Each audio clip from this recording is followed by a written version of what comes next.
இயேசு கிறிஸ்து நாமத்தினாலே இந்த மாம்பாக்கம் பகுதியில் இருக்கிற அனைத்து சிறியோர்கள் முதல் வாலிபர்கள், குடும்ப தலைவர்கள், அனைத்து சகோதர சகோதரிகளுக்கும் ஒரு நற்செய்தி அறிவிக்கும்படி இந்த நாளில் நாங்கள் வந்திருக்கிறோம். இயேசுவே வழி சுவிசேஷத்தின் மூலியமாய் இங்கு சுவிசேஷம் சொல்லும்படியாக வந்திருக்கிறோம். நானும் இதே மாம்பாக்கம் பகுதியில் 15 வருஷமாய் இப்படி இருக்கிறேன். நான் இந்த மாம்பாக்கத்துக்கு வரும்பொழுது 2010 வரும்பொழுதெல்லாம் பயங்கரமான குடிகாரன். என்னுடைய சொந்த ஊர் என்னன்னு கேட்டீங்கன்னா திருநெல்வேலி பகுதியில் ஒரு குக்கிராமத்தில் நான் பிறந்தேன். சிறு வயதிலே நான் பிறந்து 3ஆம் நாள்ல என் தாயார் மரித்து போயிட்டு விட்டாங்க. அதனால என்னுடைய தகப்பனார் என்னை பார்க்காதபடி, எங்க திருநெல்வேலி பகுதியெல்லாம் பார்த்தீங்கன்னா ஒரு தாய் மறிச்சிட்டாலோ இல்லை குழந்தை மறிச்சிட்டாலோ ரொம்ப சாபமா பார்ப்பாங்க, தீட்டா பார்ப்பாங்க. அதில் வேற நான் ரொம்ப கருப்பாக வேற பிறந்திருந்தேன். இந்த கருப்பு பிறந்தனால தான் அந்த மகள் இறந்துட்டா சொல்லி ஊரே என்னை ஒதுக்கி, என்னுடைய சொந்த பந்தங்கள் என்னை யாரும் வளர்க்கலை. அப்போ என்னுடைய அப்பா, எங்கள் அப்பாவுடைய அப்பா தாத்தா என்னை எடுத்து வளர்த்தாரு. எனக்கு விவரம் தெரிகிற வரைக்கும் நான் எங்கள் தாத்தா பாட்டி இடத்துல அன்பாக இருந்தேன். விவரம் தெரிஞ்சதுக்கப்புறம் உலகத்தில் வாழ்வதற்கு எனக்கு பிடிக்கலை. அதுவும் மனுஷங்களை கண்டால் சுத்தமாக பிடிக்காது. ஆண்களை கண்டாலும் பிடிக்காது, பெண்களை கண்டாலும் பிடிக்காது. என் கூட பிறந்தது யாரும் இல்லாதனால நான் எல்லாத்தையும் வெறுத்தேன். கடவுளுங்கிறது யாரும் இல்லை அப்படிங்கிற மாதிரி வெறுப்பில் இருப்பேன். அதுலேயும் இந்த கிறிஸ்தவங்களை பார்த்தா ரொம்ப வெறுப்பேன்.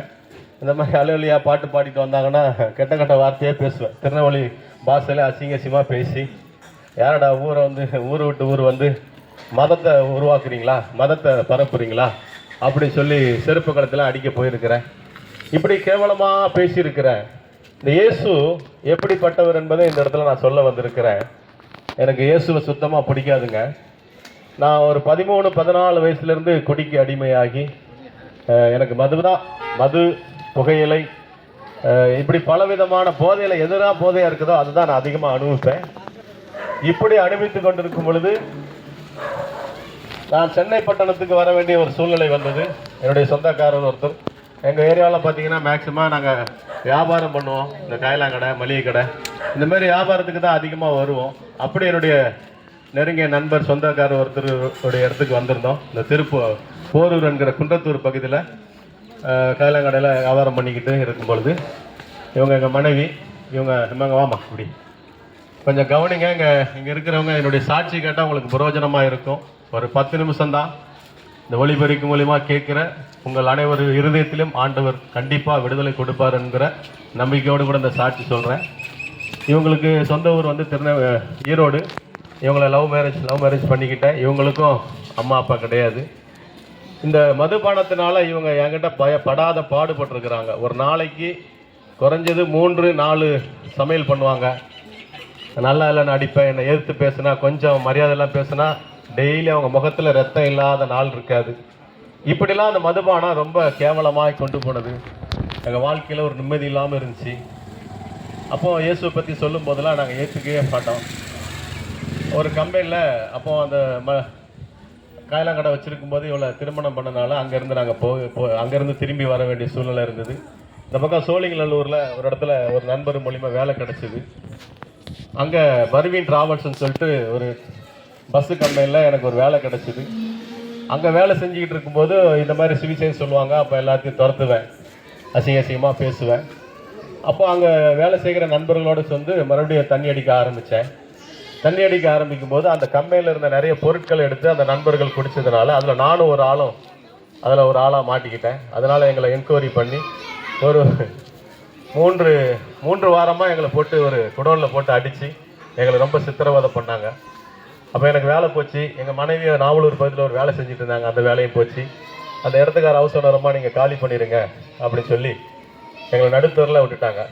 அப்போ சோழிங்கநல்லூர் சிக்னலில் நின்றுட்டு இருக்கும்போது அந்த கம்பெனியில் வேலை செஞ்ச ஒரு கிறிஸ்துவ நண்பர் எனக்கு ரொம்ப பழக்கம். அவர் என்ன பண்ணார், நான் உன்னை நம்புகிறேன், நீ வா, உனக்கு நான் வீடு பிடிச்சி தரேன், நீ தெரியாமல் செஞ்ச தப்பு, அதனால் ஜீசஸ் உன்னை மன்னிப்பார் அப்படின்னு சொல்லி அவர் எனக்கு ஒரு கண்ணகினரில் ஒரு வீடு பிடிச்சி கொடுத்து பொழைச்சிக்கோன்னு சொல்லி அட்வான்ஸ்லாம் கொடுத்தாரு.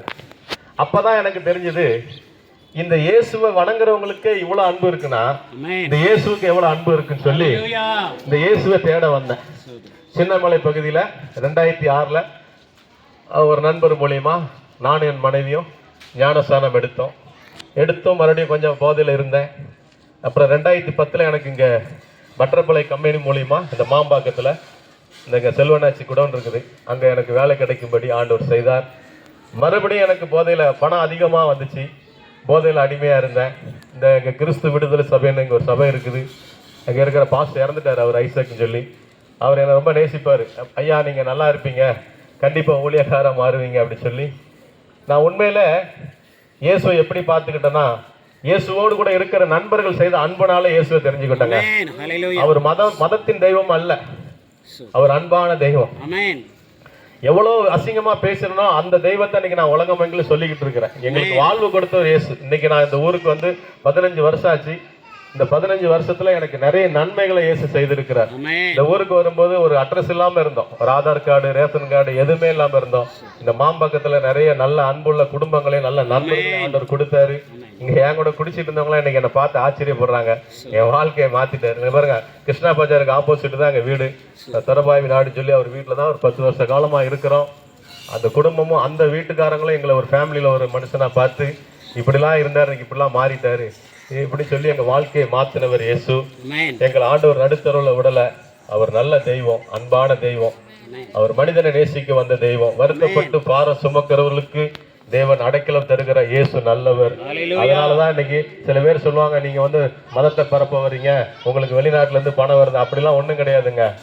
இயேசு எங்க வாழ்க்கையில செய்த நன்மைகள். நான் இன்னைக்கு பாருங்க, வாயை திறந்தா ஞாயிற்றுக்கிழமெல்லாம் 5000 ரூபாய்க்கு தண்ணி அடிப்பேன். ஆனா இன்னைக்கு வெள்ளை சுலைமா இருந்து 4 பேருக்கு ஜெபம் பண்றேன், 4 பேரை அன்பா மதிக்கிறேன், பேசுறேன். இந்த பேச்சு நல்ல ஒழுக்கங்களை கற்றுக் கொடுத்தவர் இந்த வேதாகமும் இயேசு. அதனாலதாங்க நாங்க சொல்ல வரோம், இயேசு நல்லவர் என்று சொல்லி.